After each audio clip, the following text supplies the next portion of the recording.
Jezusi është arrestuar. Ata po mundojnë që t'i gjenë fajet kundrejt Jezusit, që ta akuzojnë. Kështu që tek Gjoni kapitulli 18, fillojmë ke 33.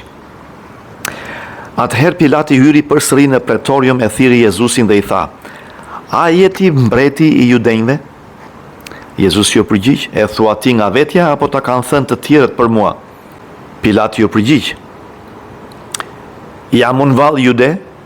Kombi yt dhe krerët e priftërinjve të dorëzuan tek unë, çfarë ke bërë?"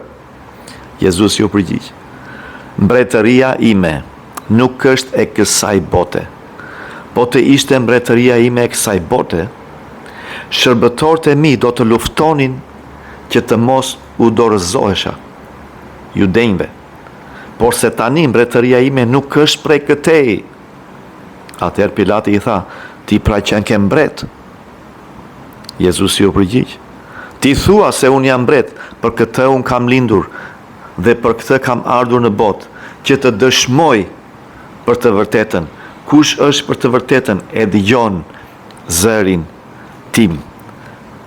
Jezusi edhe në momentet e fundit para se të kryqëzohesh, gjithmonë qëndroi për të vërtetën. Edhe tha një diçka shumë të fuqishme, tha: "Unë nuk jam nga mbretëria e kësaj bote, se po të isha, këta që po më ndjekin mua, shepujt dhe këta do bëjnë luftë, more, që unë mos të dorëzohem.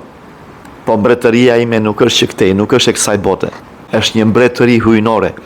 Prandaj, kushdo që i thot po Jezusit, po Jezus, ti kalon nga mbretëria e errësirës në mbretërinë e dritës.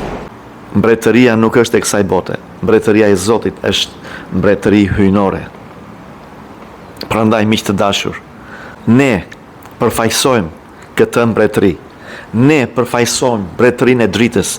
Ne përfaqësojmë mbretërinë e të vërtetës. Ky është themeli jon. Për këtë erdhi Jezusi dhe dha jetën.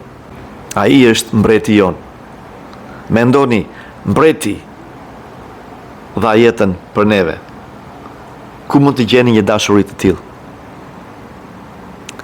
Qofshi të bekuar. Edhe pak ne mbarojmë librin e Gjonit me anë të këtyre videove. Qofshi të bekuar gjithmonë. Amen.